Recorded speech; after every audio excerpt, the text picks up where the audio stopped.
मंत्र नम का हमें प्राणों से प्यारा, मंत्र नम का हमें प्राणों से प्यारा। ये है वो जहां हो, ये है वो जहाज जिसने लाखों को तारा। मंत्र नम का हमें प्राणों से प्यारा। नमो अरिहंताणं नमो सीताणं नमो आयरियाणं नमो अजयाणं नमो लोई सौम्य सहुणं। मंत्र नम का हमें प्राणों से। अहिंसा परम धर्म की, महावीर भगवान की, संत शिरोमणि आचार्य गुरुवर श्री विद्यासागर जी महाराज की, सिद्ध चक्र महामंडल विधान की, वात्सल्य महिमा आर्यमा समाज गुणमती माता जी की, कल्याणकसी धेयमती आत्मवती माता जी की, सिद्ध चक्र महामंडल विधान की। जीवन का ये सूत्र है, स्वीकारो संघर्ष। तूफानों के बीच में नौका चले सहर्ष। संसार एक परीक्षा क्षेत्र है। हम सभी यहाँ परीक्षार्थी बन करके आए हैं। मनुष्य के जीवन में संकट की भी घड़ियां आती है। कभी कभी तो ऐसे भी क्षण आते हैं जब कष्ट और क्लेशों के बादल दुखों की बरसात लेकर के आते हैं। ऐसे क्षणों में भी भगवान ने कहा है, जब समस्याओं का बोझ तुम्हारे सिर पर हो, दुखों की लकीरें तुम्हारे हृदय को दबाने लगे, तुम चारों तरफ से अंधेरे से घिर जाओ, तब भी हंसते मुस्कुराते हुए अपनी यात्रा को आगे बढ़ाओ। स्वयं को कमजोर मत होने देना। जीवन हंसने का नाम है। रोने से तो हमारे जीवन में दुख और बढ़ जाते हैं। घबराने से दुखों की आंधी तेज हो जाया करती है। इसलिए इनेसन ने कहा है कि जो दुखों को देख करके डर जाते हैं, घबरा जाते हैं, उनके सामने दुखों का ढेर लग जाता है, मुसीबतों का ढेर लग जाता है। और जो मुसीबतों को देखकर मुस्कुरा देते हैं, उनकी मुसीबतें सिकुड़ जाती हैं। और जो मुसीबतों को देखकर हंस देते हैं, उनकी मुसीबतें गायब हो जाती हैं। जीवन अगर परीक्षा बन करके आया है तो घबराने से सफलता प्राप्त नहीं होगी। जीवन अगर चुनौती है तो जरूर उसका सामना करो। जीवन के फूल कांटों का दामन अगर साथ में लाया है तो जरूर संघर्ष के लिए तैयार रहो। जो दुखों को देख करके घबरा जाते हैं, चिंता और निराशा को गले लगा लेते हैं, वे अपने घुटने टेक देते हैं। वे अपने आप को और कमजोर बना लेते हैं। उनकी शक्ति क्षीण हो जाती है। जैसे दीमक बलवान लकड़ी को कुतर कुतर कर कमजोर बना देता है। अगर कोई भव्य इमारत है, उसमें लकड़ी के पिलर हैं और उसमें दीमक लग जाए तो थोड़े से ही दिनों में वह इमारत धराशायी हो जाएगी। मनुष्य का शरीर मकान है, प्राण पिलर है और चिंता का दीमक अगर तुम्हारे इस शरीर में लग गया तो उसे, इस भव्य इमारत को, इस मकान को गिरने में देर नहीं लगेगी। इसलिए अपने आप को पहचानो। जगत के परमेश्वर ने अपनी झलक तुम्हें दी है, अपनी शक्ति तुम्हें प्रदान की है। इसलिए शिकागो के अंदर स्वामी विवेकानंद जी ने अपने व्याख्यान में कहा था, मनुष्यों तुम अमृत पुत्र हो, परमात्मा के प्रिय संतान हो। जगत के परमेश्वर ने तुम्हें शक्ति दी है और तुम सीमाओं में कैद हो। तुम असीम हो, तुम भेड़ों के भीड़ में गुमे हुए शेर हो। उठो मनुष्यों, अपने आप को पहचानो। तो बंधुओं, वास्तव में हमें अपने जीवन में वही मंजिल हासिल करना है जिसे प्राप्त करके कहीं और जाना शेष नहीं रह जाता। हमें अपने जीवन में उस खुशी को प्राप्त करना है जिस अनंत आनंद को प्राप्त करने के बाद कुछ भी प्राप्त करना शेष नहीं रह जाता। संसार की चीजों को संग्रह करने में ही अपने जीवन को बर्बाद मत कर देना। ये बात सच है कि दुनिया की सुख सुविधाएं तुम्हारे लिए ही बनी है, पर उनमें ही अपना सारा जीवन बर्बाद मत कर देना। मैंने पढ़ा, एक बार एक संगीतकार से कहा गया कि तुम्हारे लिए 15 मिनट का समय दिया जा रहा है, 15 मिनट में तुम कोई अच्छा सा गीत सुनाओ। वह संगीतकार अपने साज को संवारने लगा। कभी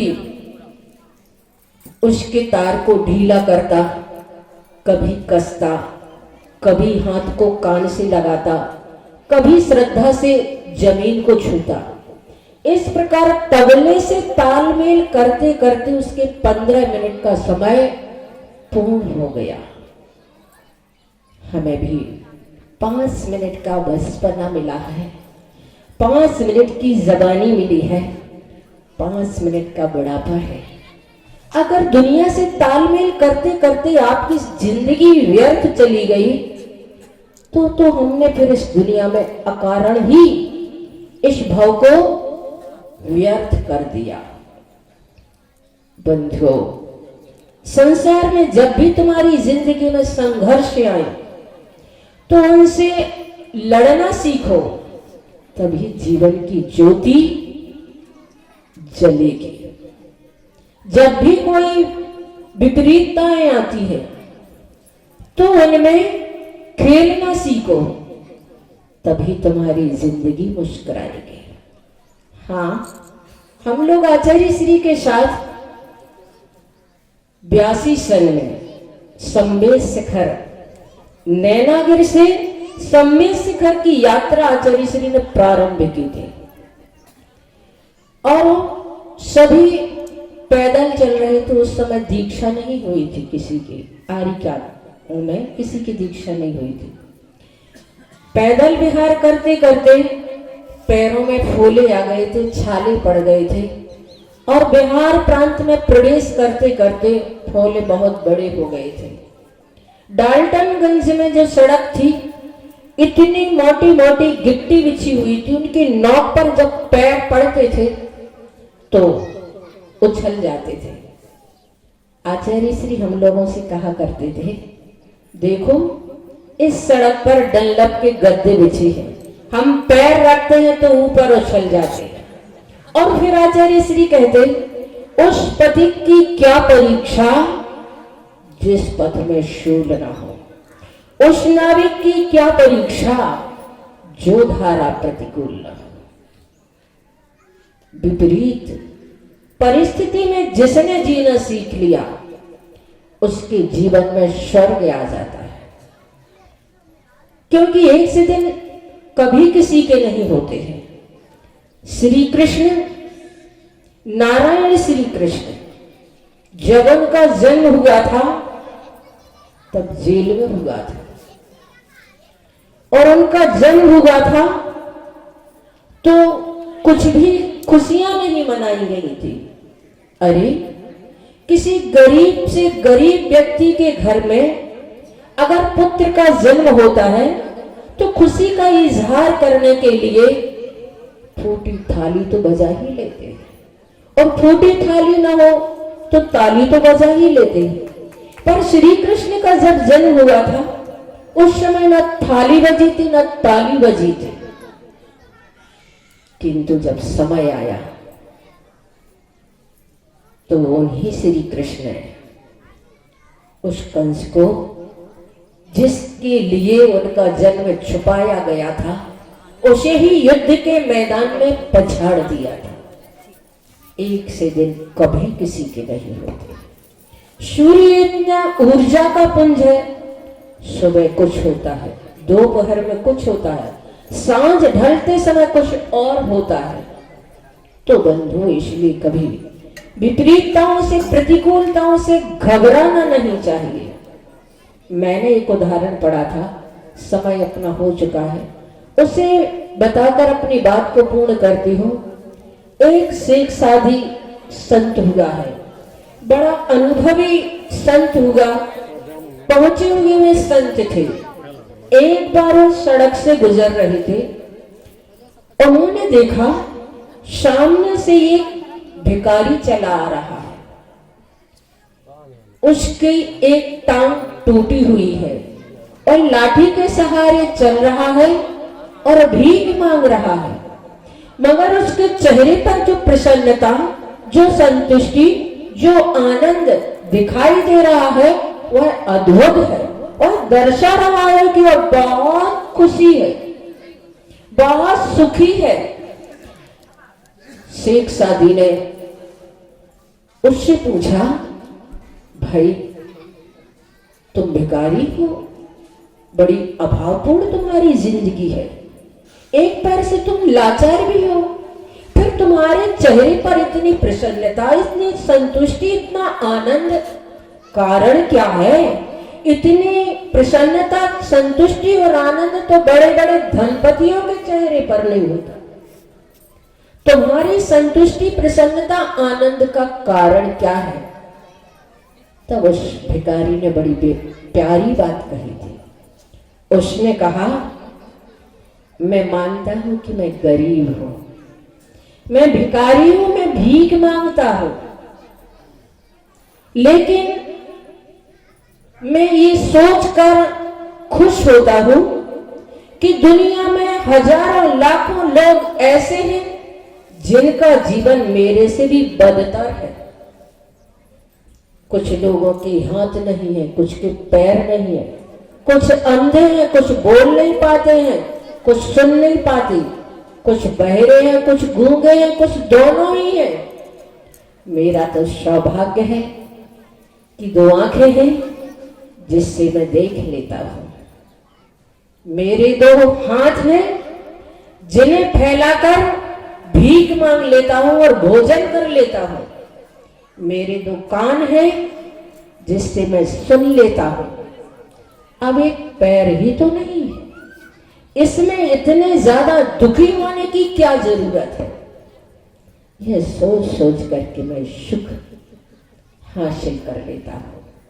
यही मैं आप लोगों से कहना चाहती हूं, हर दुख 100% दुख कभी नहीं होता। उन दुखों में भी छोटे छोटे सुख छुपे होते हैं, उन्हें पकड़ करके जीना सीखो। ये कला आज के जमाने में हर व्यक्ति को आनी चाहिए, और आज तुम्हें ये साधना करनी है। हर व्यक्ति को सहने की साधना तुम्हें करनी है। जब भी तुम्हारी जिंदगी में कोई मुसीबत आए तो कभी दूसरे को बताने की कोशिश मत करना। जब भी तुम्हारी जिंदगी में दुख आए तो चुपचाप दीवार की तरफ मुख करके अपने आंसू बहा लेना। जब भी तुम्हारी जिंदगी में कोई परेशानी आए तो भगवान के चरणों में जाकर के अपना दुखड़ा रो लेना। संतों के चरणों में जाकर के अपने आंसू बहा लेना, लेकिन भूल करके किसी दूसरे को मत बता देना, क्योंकि वह व्यक्ति तुम्हारे दुख को कम तो नहीं करेगा, बढ़ा जरूर देगा। इसलिए बंधुओं, दुनिया में अपने दुखों को कभी किसी को बताने की कोशिश मत करना, क्योंकि हर व्यक्ति डॉक्टर नहीं होता है। हम जब भी कभी प्रतिकूलताएं आए तो उन्हें मुस्कुरा करके उनका मुकाबला करें, ताकि हमारे कर्म कष्ट दूर हो और हम अपने जीवन को प्रसन्नता पूर्वक आगे बढ़ाएं। समय अपना पूरा हो चुका है, इसलिए मैं यहीं पर 2 पंक्तियां कह करके अपनी वाणी को विराम देती हूँ। गुरु आज्ञा मम पंथ हो, गुरु आज्ञा निर्ग्रंथ, गुरु आज्ञा को नमन हो, गुरु आज्ञा पर। अभी आप लोगों ने यहाँ पर सिद्ध चक्र महामंडल विधान किया और यहाँ के मूल नायक प्रभु पार्श्वनाथ हैं, जिन्होंने अपने जीवन को बहुत ही ऐसा बनाया कि संघर्षों के साथ उनका जीवन उन्नत से उन्नत ऊंचा उठता चला गया। भड़राने की समाज ने उन आदर्श प्रभु पार्श्वनाथ को अपने जीवन में बहुत ही श्रद्धा और आस्था के साथ अपने हृदय में बिठाया है, और वास्तव में उनके ही इस प्रांगण में बैठ करके आप सभी सिद्ध चक्र महामंडल विधान का ऐसा गुणगान कर रहे हैं कि यहाँ की स्वर लहरियां कितनी दूर दूर तक पहुंच रही हैं, और लोग थाल सजा सजा करके अपने श्रद्धा भाव समर्पित करने के लिए आ रहे हैं। यहाँ के लोग कह रहे थे, माता जी हमें तो ख्याल ही नहीं है कब कभी यहाँ पर सिद्ध चक्र मंडल विधान हुआ होगा, लेकिन जिनने भी साहस किया है उनके माध्यम से कितना अच्छा ये माहौल बनाया कि स्वयं धर्म ध्यान कर रहे हैं, और यहाँ पर सैकड़ों लोग आकर के वो भी धर्म ध्यान कर रहे हैं। ऐसी ही श्रद्धा और भक्ति को आप जगाए रखना। यहाँ के सब लोग बहुत ही ऐसे भावों से भर गए कि माता जी अब तो ऐसा हर साल होगा। इन लोगों ने संकल्प कर लिया है। कल बहुत सारे लोगों ने संकल्प किया था कि 1 जनवरी से हम यहाँ पर सिद्ध चक्र महामंडल विधान प्रारंभ हर साल करेंगे। ऐसा इन लोगों ने मन बनाया और संकल्प लिया है। तो बंधु, जो व्यक्ति आगे आते हैं, कितने सारे लोगों को उनसे मार्ग मिलता है। ऐसे ही आप अच्छे कार्यों के लिए करते चले जाएं। महावीर भगवान की संत